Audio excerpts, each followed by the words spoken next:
नमस्कार, रक्षाबंधन के खास पर्व में आपका स्वागत है। मैं हूं आपके साथ शिखा राणा। सनातन धर्म में रक्षाबंधन का पर्व एक विशेष धार्मिक महत्व रखता है।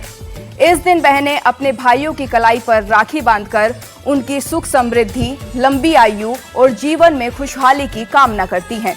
रक्षाबंधन भारत के प्रमुख त्योहारों में से एक है, जो भाई बहन के पवित्र प्रेम, स्नेह और विश्वास का प्रतीक माना जाता है। श्रावण मास की पूर्णिमा के दिन मनाया जाने वाला ये त्योहार केवल राखी बांधने की परंपरा तक सीमित नहीं है, बल्कि परिवार और रिश्तों को मजबूत करने का अवसर भी है। इस दिन बहन अपने भाइयों की कलाई पर राखी बांधती है, उसके सुख समृद्धि और लंबी आयु की कामना करती है। भाई भी अपनी बहन की रक्षा और हर परिस्थिति में उसका साथ देने का संकल्प लेता है। भाई बहन के पवित्र पर्व रक्षाबंधन पर इस बार चंद्र ग्रहण का साया रहने वाला है। अब लोगों के मन में कई सवाल हैं कि क्या ग्रहण की वजह से रक्षाबंधन का प्रभाव जो है उस पर पड़ेगा, क्या राखी बांधने का मुहूर्त जो है उसमें बदलाव होगा, रक्षाबंधन का शुभ मुहूर्त क्या होगा। इन्हीं सब तमाम सवालों पर बात करने के लिए हमारे साथ आज बेहद खास मेहमान जुड़ी हुई हैं, ज्योतिषाचार्य Swati Ahluwalia ji. Ma'am, welcome to our show. धन्यवाद शिखा। मैम, मैं सबसे पहले तो आपसे यही जानना चाहूंगी कि इस बार राखी कब है और इसके बांधने का मुहूर्त क्या है। इस बार रक्षाबंधन 28 अगस्त 2026 शुक्रवार को मनाया जाएगा। सावन मास की पूर्णिमा तिथि 27 अगस्त की सुबह 9:08 से शुरू होकर 28 अगस्त की सुबह 9:48 तक रहेगी। क्योंकि रक्षाबंधन का पर्व उदया तिथि के अनुसार मनाया जाता है, इसलिए 28 अगस्त को ही रक्षाबंधन मनाया जाएगा। सबसे अच्छी बात यह है कि इस बार 28 अगस्त को भद्रा का साया नहीं रहेगा। भद्रा 27 अगस्त की सुबह 9:08 से शुरू होकर उसी रात 9:32 पर समाप्त हो जाएगी। यानी 28 अगस्त को सूर्योदय के समय भद्रा समाप्त हो चुकी होगी। इसलिए बहनें 28 अगस्त को सुबह से ही भाई को राखी बांध सकती हैं और भद्रा के कारण किसी तरह की भी रुकावट नहीं होगी। उसके साथ ही शुक्रवार और शतभिषा नक्षत्र का संयोग भी बन रहा है, इसलिए इस बार का रक्षाबंधन धार्मिक और ज्योतिषीय दृष्टि से विशेष माना जा रहा है। और विशेष बात यह है कि राखी बांधने के लिए स्थानीय पंचांग के अनुसार शुभ मुहूर्त देखना बेहतर रहेगा। तो स्वाति जी, अगर मैं आगे बात करूं तो रक्षाबंधन पर ग्रहण का साया है, कैसे मनाए रक्षाबंधन और भद्रा को लेकर लोगों के मन में इतनी चिंता क्यों रहती है। इस बार रक्षाबंधन के दिन चंद्र ग्रहण पड़ रहा है, इसलिए लोगों के मन में सबसे बड़ा सवाल यही है, क्या ग्रहण का असर राखी के त्योहार पर पड़ेगा। तो इसको समझ लेते हैं। 28 अगस्त 2026 को लगने वाला चंद्र ग्रहण भारत में दिखाई नहीं देगा, इसलिए धार्मिक मान्यताओं के अनुसार भारत में इसका सूतकाल मान्य नहीं होगा और ग्रहण की वजह से रक्षाबंधन मनाना या राखी बांधने पर कोई भी रोक नहीं रहेगी। यानी बहनें सामान्य तरीके से भाई को रक्षा सूत्र बांध सकती है। और अब बात करते हैं भद्रा की, जिसे लेकर रक्षाबंधन वाले दिन लोगों के मन में सबसे ज्यादा चिंता रहती है। दरअसल हिंदू पंचांग में भद्रा का एक विशेष करण माना गया है। मान्यता है कि जब विशिष्ट करण होता है तब भद्रा का समय माना जाता है। धार्मिक मान्यताओं में भद्रा को उग्र और अशुभ प्रभाव वाली माना जाता है, इसलिए भद्रा काल में विवाह, गृह प्रवेश, मुंडन या अन्य मांगलिक कार्य करने से बचने की परंपरा रही है। रक्षाबंधन पर भद्रा का महत्व इसलिए और बढ़ जाता है क्योंकि भद्रा के समय राखी बांधना उचित नहीं माना जाता। यही वजह है कि जब भी रक्षाबंधन पर भद्रा होती है तब लोग सबसे पहले यही देखते हैं कि भद्रा कब तक रहेगी और राखी बांधने का सुरक्षित समय क्या रहेगा। तो स्वाति जी, अगर मैं आगे बात करूं तो राखी बांधने का शुभ मुहूर्त क्या होगा, बहनें किस समय पर अपने भाई की कलाई पर राखी बांध सकती हैं। देखिए, इस बार सबसे अच्छी बात यही है कि रक्षाबंधन के दिन भद्रा नहीं है, इसलिए बहनों के लिए राखी बांधने के लिए कुछ अच्छे मुहूर्त के कई विकल्प खुल जाते हैं। हालांकि कोशिश यही होनी चाहिए कि राखी शुभ मुहूर्त या शुभ चौघड़िया देखकर ही बांधी जाए। अगर सुबह राखी बांधना चाहते हैं तो सुबह 6:08 से 10:53 तक का समय शुभ रहेगा। इसके बाद अभिजीत मुहूर्त 12:04 से 12:53 तक रहेगा। अगर किसी कारण ये सुबह राखी नहीं बांध पाती तो ये भी एक अच्छा विकल्प है इसके अलावा शुभ चौघड़िया दोपहर 12:28 से 2:03 तक रहेगा। वहीं दोपहर का समय 1:44 से शाम को 4:16 तक रहेगा। और अगर शाम को राखी बांधना आपके लिए सुविधाजनक है तो शाम 5:13 से 6:48 तक का चौघड़िया भी शुभ रहेगा। तो कुल मिलाकर इस बार बहनों के पास राखी बांधने के लिए कई शुभ समय हैं। आप अपनी सुविधा के अनुसार इसमें कोई भी समय चुन सकते हैं, लेकिन अगर संभव हो तो अभिजीत मुहूर्त या शुभ चौघड़िया में राखी बांधना ही विशेष रूप से अच्छा माना जाता है। वहीं स्वाति जी, अगर मैं बात करूं आगे, तो भद्रा से लोग आखिर क्यों चिंतित रहते हैं? इसके क्या पीछे कोई पौराणिक मान्यता है?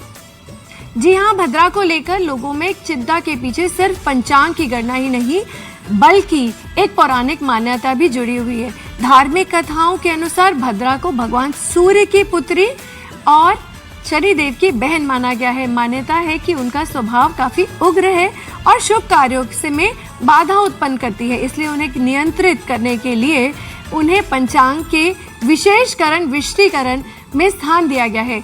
इसी वजह से भद्रा काल को पारंपरिक रूप से मांगलिक और शुभ कार्य के लिए अनुकूल नहीं माना जाता। खासकर रक्षाबंधन पर इसका महत्व और भी बढ़ जाता है, क्योंकि मान्यता है कि भद्रा के समय राखी बांधने से भाई बहन के रिश्ते पर शुभ प्रभाव पड़ना चाहिए। इसी के कारण सदियों से लोग रक्षाबंधन पर सबसे पहले भद्रा का समय देखते हैं और उसके बाद ही राखी बांधने का मुहूर्त तय करते हैं। तो भद्रा को डर की तरफ देखना नहीं चाहिए, बल्कि आप उसे पंचांग परंपरा का एक हिस्सा समझना चाहिए। सही समय और सही मुहूर्त का ध्यान रखना हमारी परंपरा का मूल भाव है। और इस बार तो भद्रा का प्रभाव रक्षाबंधन के दिन ही नहीं है, इसलिए बहनें पूरी श्रद्धा और खुशियों के साथ भाई की कलाई पर प्रेम और रक्षा का ये पवित्र सूत्र बांध सकती है। तो वहीं स्वाति जी, अगर मैं आगे बात करूं तो इस साल रक्षाबंधन पर कौन कौन से खास ज्योतिषीय संयोग बन रहे हैं? इस बार रक्षाबंधन कई ज्योतिषीय दृष्टि से खास संयोगों के साथ आ रहा है। 28 अगस्त को शुक्रवार है, साथ ही इस दिन शतभिषा नक्षत्र रहेगा। दिन की शुरुआत में अतिगंड योग रहेगा जो सुबह करीब 7:28 तक रहेगा और उसके बाद सुकर्मा योग शुरू होगा। साथ ही साथ चंद्रमा कुंभ राशि में भी प्रवेश करेंगे।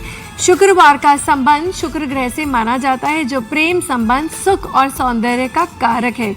वही शतभिषा नक्षत्र को गहराई, आत्ममंथन और परिवर्तन से जोड़कर देखा जाता है। इससे रक्षाबंधन जैसे रिश्तों और भावनाओं से जुड़े हुए पर इन ज्योतिषीय स्थितियों को एक विशेष संदर्भ में देखा जा सकता है। खास बात यह है कि सुबह का अतिगंड योग समाप्त होने के बाद सुकर्मा योग शुरू हो जाता है, इसलिए दिन में शुभ कार्यों के लिए आगे के मुहूर्तों को भी देखा जा सकता है। और इस बार रक्षाबंधन में तिथि, नक्षत्र, वार और योग इन सभी को मिलाकर देखने पर यह दिन ज्योतिषीय रूप से काफी विशेष नजर आ रहा है। तो स्वाति जी, अगर मैं आगे आपसे बात करूं तो रक्षाबंधन का धार्मिक और पौराणिक महत्व क्या है? क्या हमारी पौराणिक कथाओं में राखी या रक्षा सूत्र से जुड़ी कोई ऐसी कहानियां हैं जो इस रिश्ते की असली भावना को समझाती हैं? जी हाँ, रक्षाबंधन का महत्व सिर्फ भाई बहन की आज की परंपरा तक सीमित नहीं है। हमारी पौराणिक कथाओं में रक्षा सूत्र से जुड़े कई ऐसे प्रसंग मिलते हैं जो बताते हैं कि ये धागा सिर्फ एक रस्म नहीं है, बल्कि विश्वास, रक्षा और संकल्प का एक प्रतीक है। सबसे पहले बात करते हैं इंद्र और इंद्राणी की कथा की। मान्यता है कि देवताओं और असुरों के बीच जब युद्ध में जब इंद्र संकट में थे, तब इंद्राणी ने मंत्रों से सिद्ध कर रक्षा सूत्र उनकी कलाई पर बांधा और उनकी विजय व रक्षा की कामना की। इसके बाद इंद्र ने युद्ध में विजय प्राप्त की। इस कथा से ये भाव आता है कि रक्षा सूत्र के पीछे सिर्फ धागा नहीं, बल्कि प्रार्थना, विश्वास और एक शुभ संकल्प जुड़ा हुआ है। दूसरी बहुत सुंदर कथा है कि राजा बलि और माता लक्ष्मी की। मान्यता है कि भगवान विष्णु राजा बलि के यहाँ रहने लगे थे। माता लक्ष्मी उन्हें वापस बैकुंठ ले जाने चाहती थी और उन्होंने राजा बलि को रक्षा सूत्र बांधकर अपना भाई बनाया। और जब बलि ने उनसे उपहार मांगने को कहा तो उन्होंने भगवान विष्णु को अपने साथ वापस जाने का अनुरोध किया। इस कथा की खास बात यह है कि यहाँ रिश्ता खून का नहीं है, लेकिन रक्षा सूत्र में एक भाई बहन के भाव पैदा करता है। और फिर आती है सबसे लोकप्रिय कथा, श्री कृष्ण और द्रौपदी की। मान्यता है कि कृष्ण की उंगली पर चोट लगने पर द्रौपदी ने तुरंत अपने वस्त्र का एक टुकड़ा फाड़कर उनकी उंगली पर बांध दिया था। कृष्ण ने उनके इस प्रेम और अपनत्व को याद रखा और द्रौपदी की रक्षा का संकल्प लिया। तो इन तीनों कथाओं को अगर एक साथ देखें तो एक बहुत खूबसूरत बात सामने आती है। इंद्राणी की प्रार्थना हो, माता लक्ष्मी का अपनापन हो या द्रौपदी का निस्वार्थ प्रेम, हर जगह रक्षा सूत्र के पीछे एक भावना है, मैं तुम्हारे साथ हूँ। और शायद यही रक्षा बंधन का सबसे बड़ा संदेश है। राखी धागे की बात नहीं है, विश्वास और जिम्मेदारी की होती है।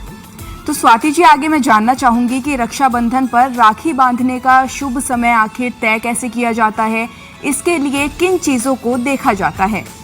राखी बांधने का शुभ समय तय करने का सबसे पहले तिथि, भद्रा, नक्षत्र, योग और स्थानीय पंचांग को देखा जाता है। खासकर रक्षाबंधन पर भद्रा का ध्यान रखना बहुत महत्वपूर्ण माना जाता है। इसके बाद ये देखा जाता है कि इस दिन में कौन सा समय शुभ कार्य के लिए ज्यादा अनुकूल है, जैसे अभिजीत मुहूर्त, शुभ चौघड़िया या अन्य शुभ काल। यही वजह है कि अलग अलग शहरों में मुहूर्त के समय में थोड़ा अंतर भी हो सकता है, क्योंकि सूर्योदय और स्थानीय पंचांग की गणना अलग अलग होती है। और इसीलिए तो आसान भाषा में कहें तो राखी बांधने का शुभ समय पंचांग की पूरी गणना के आधार पर तय होता है। और इसलिए किसी भी साल राखी बांधने से पहले अपने शहर की स्थानीय पंचांग के अनुसार मुहूर्त देखना जरूरी होता है। स्वाति जी, रक्षाबंधन की पूजा विधि क्या है? रक्षाबंधन की पूजा विधि बहुत सरल है। सबसे पहले एक साफ थाली में रखी रोली या कुमकुम, अक्षर, दीपक, मिठाई और गंगाजल या साफ पानी रखें। भाई को साफ जगह पर बिठाकर सबसे पहले उसके माथे पर रोली और कुमकुम का तिलक लगाएं, उसके बाद अक्षर लगाएं और इसके बाद भाई की कलाई पर रक्षा सूत्र यानी राखी बांधें। राखी बांधने के बाद दीपक से भाई की आरती जरूर करें और उसे मिठाई खिलाकर उसका मुंह मीठा करें। इसके बाद भाई अपनी बहन को उपहार देता है और उसके सुख, सम्मान और सुरक्षा का संकल्प लेता है। पूजा विधि चाहे कितनी भी सरल हो, उससे सबसे ज्यादा महत्वपूर्ण भाव, प्रेम, सम्मान और एक मंगल कामना जुड़ी हुई होती है। स्वाति जी, राखी बांधते समय बहन को कौन सा मंत्र बोलना चाहिए और इस मंत्र के पीछे क्या मान्यता है? बहुत सुंदर सवाल है ये आपका। राखी बांधते समय पारंपरिक रूप से ये मंत्र बोला जाता है, ये न बंधो बलि राजा दानवेंद्रो महाबला तेन त्वाम अनुबध्नामी रक्षे माचल माचल। इस मंत्र में राजा बलि का उल्लेख आता है और इसे रक्षा सूत्र की प्राचीन परंपरा से जोड़ा जाता है। मान्यता है कि इस रक्षा सूत्र में राजा बलि की रक्षा और शक्ति का भाव जुड़ा हुआ है। उसी भाव के साथ बहन अपने भाई की कलाई पर यह रक्षा सूत्र बांधती है। यानी बहन जब ये मंत्र बोलती है तो ये सिर्फ राखी ही नहीं बांधती, बल्कि भाई के सुख, स्वास्थ्य, सुरक्षा और लंबी उम्र की मंगल कामना भी साथ में करती है और उसके लिए भाई के लिए प्रार्थना करती है। तो स्वाति जी, रक्षाबंधन पर किस रंग के कपड़े पहनने चाहिए और राखी के लिए कौन से रंग जो होते हैं वो शुभ माने जाते हैं? रक्षाबंधन के दिन ऐसे रंग पहनना अच्छा माना जाता है जो सकारात्मक प्रेम और शुभता का प्रतीक है। आप पीला, लाल, नारंगी या केसरिया या गुलाबी रंग के कपड़े पहन सकते हैं। ये रंग उत्साह, प्रेम और ऊर्जा और मंगल भाव से जुड़े हुए माने जाते हैं। और राखी के रंग की बात करें तो लाल रंग और पीला रंग सबसे पारंपरिक और शुभ विकल्प माना जाता है। लाल रंग में शक्ति और सुरक्षा का, जबकि पीला रंग में सुख और समृद्धि का, सकारात्मकता का प्रतीक माना जाता है। अगर आप कुछ पारंपरिक रखना चाहते हैं तो लाल और पीले रंग का सूती या रेशमी रक्षा सूत्र यानी कलावा भी बहुत सुंदर और एक सुंदर विकल्प माना जाता है। तो स्वाति जी, राखी किस हाथ में बांधनी चाहिए? क्या इसको लेकर भी कोई धार्मिक मान्यता है? परंपरा के अनुसार भाई की दाहिने कलाई पर राखी बांधना शुभ माना जाता है और हिंदू परंपरा में दाहिने हाथ को शुभ कार्य और संकल्प से जोड़ा भी जाता है। इसलिए रक्षा सूत्र भी आमतौर पे इसी हाथ पर बांधा जाता है। राखी सिर्फ एक धागा ही नहीं है, बल्कि एक संकल्प का प्रतीक है। इसलिए भाई की दाहिने कलाई पर राखी बांधते समय बहन उसके सुख, स्वास्थ्य और सुरक्षा की कामना करती है और भाई भी बहन के सम्मान और हर परिस्थिति में उसके साथ खड़े रहने का एक संकल्प लेता है। तो स्वाति जी, हम जानना चाहेंगे कि राखी बांधते समय किन किन छोटी छोटी बातों का हमें ध्यान रखना चाहिए। सबसे पहले कोशिश करें कि भाई और बहन दोनों साफ सुथरे और प्रसन्न मन से इस रस्म में शामिल हो। भाई को आराम से बिठाकर तिलक लगाएं, अक्षत लगाएं और फिर रक्षा सूत्र बांधें। उसके बाद आरती करें, मिठाई खिलाएं और परंपरागत रूप से भाई के मुख पूर्व या उत्तर दिशा की ओर करके बिठाना शुभ माना जाता है। पूजा के समय सिर पर साफ कपड़ा या रुमाल रखना भी कई परिवारों की परंपरा का एक हिस्सा है। जी स्वाति जी, आपने काफ़ी अच्छा जवाब दिया। अब मैं आपसे आगे जानना चाहूँगी कि अगर भाई विदेश में हो या बहुत दूर रहता हो तो क्या बहन उसे राखी भेजकर रक्षाबंधन मना सकती हैं? जी बिल्कुल, रक्षाबंधन का सबसे बड़ा आधार ही भावना और रिश्ता है, दूरी नहीं। अगर भाई आपके पास नहीं है तो उसे राखी भेज सकते हैं और वीडियो कॉल पर या फोन के माध्यम से भी ये परंपरा निभा सकते हैं। कई बार भाई बहन अलग अलग शहरों में या देशों में रहते हैं, लेकिन एक राखी उस दूरी को भी भावनात्मक रूप से कम कर देती है। इसलिए राखी सामने बांधी जाए या दूर से भेजी जाए, इसमें प्रेम और एक दूसरे के लिए शुभकामनाएं ही हैं। तो रक्षाबंधन का भाव पूरा वही होता है। जी स्वाति जी, तो मैं आगे आपसे जानना चाहूंगी कि रक्षाबंधन के दिन किन बातों या कामों से हमें बचना चाहिए।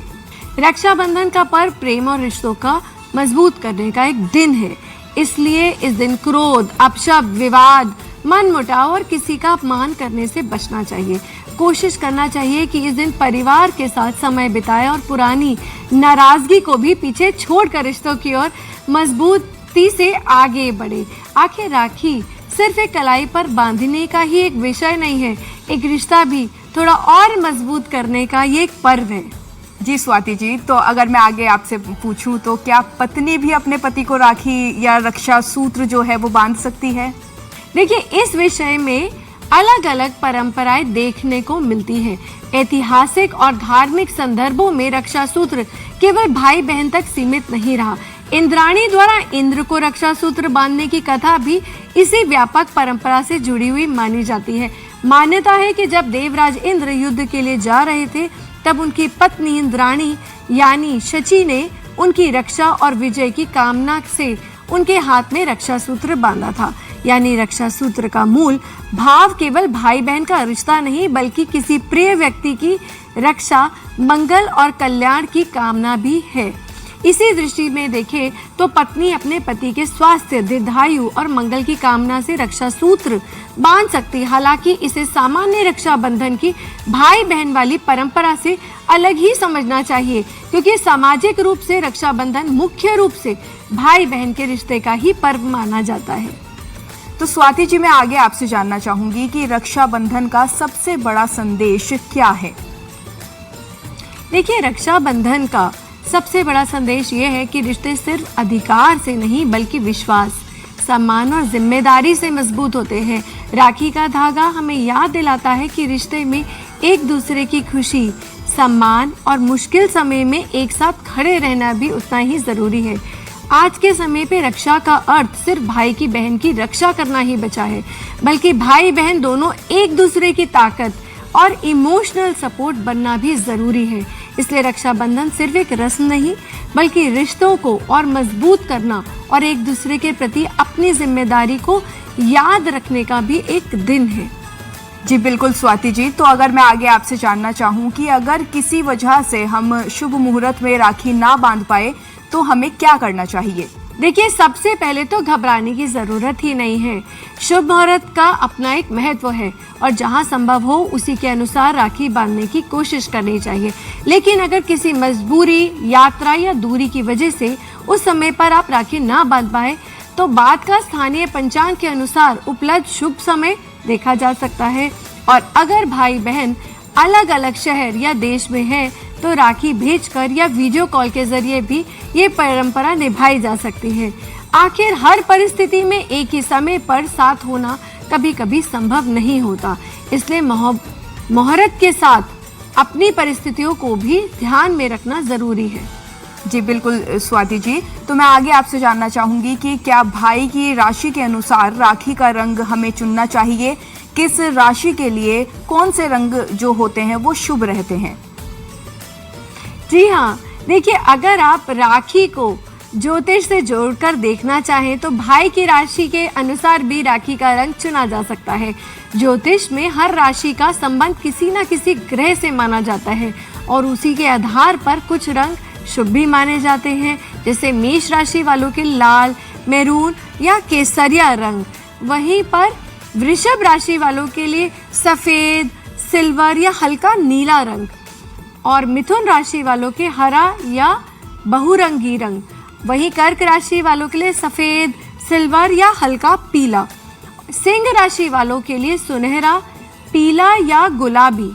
कन्या राशि वालों के लिए हरा, पीला या पचरंगा। तुला राशि वालों के लिए क्रीम, सफ़ेद या फिरोजी। वहीं वृश्चिक राशि वालों के लिए गहरा लाल, सिंदूरी या तांबिया रंग, और धनु राशि वालों के लिए पीला, केसरिया और सुनहरी।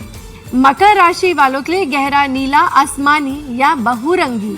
कुंभ राशि वालों के लिए हल्का नीला, आसमानी या पीला, और आखिर में मीन राशि पीला, केसरिया या सुनहरा। अगर भाई की राशियां पता ही नहीं है तो लाल या पीले रंग की पारंपरिक राखी या रक्षा सूत्र एक सरल विकल्प हमेशा से ही रहता है। और यहाँ एक बात जरूरी कहूँगी, राशि के अनुसार रंग एक ज्योतिषीय सुझाव है, कोई बाध्यता नहीं। इसलिए जो रंग आपको अच्छा लगे, जिसमें आप अपने भाई के लिए शुभकामना महसूस करें, उस रंग की राखी ले। पूरी श्रद्धा से बांधे, वही ये पर्व की महत्वता बढ़ाता है।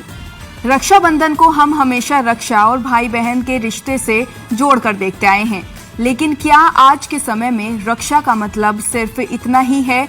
क्या इस रिश्ते को हम एक अलग नजरिए से समझ सकते हैं?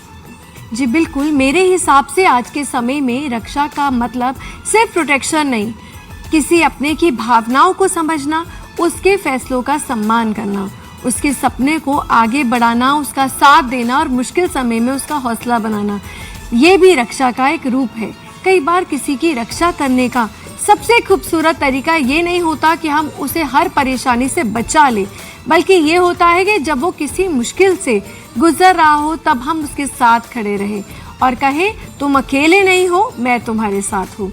और यही बात भाई और बहन दोनों पर लागू होती है, क्योंकि ये रिश्ता सिर्फ एक तरफ से निभाया जाने वाला रिश्ता नहीं है। कभी भाई बहन की ताकत बनता है तो कभी बहन भाई की ताकत बनती है, एक दूसरे का सहारा बनते हैं। तो इस रक्षाबंधन राखी बांधते समय सिर्फ रक्षा का वचन ही नहीं, एक दूसरे की ताकत बनने की भाव जरूर रखें। जी स्वाति जी, आपने हमारे सभी प्रश्नों का काफी अच्छी तरीके से जवाब दिया, शुक्रिया। फिलहाल के लिए हमारे इस खास पेशकश में इतना ही। आप देखते रहिए न्यूज़ 18। नमस्कार।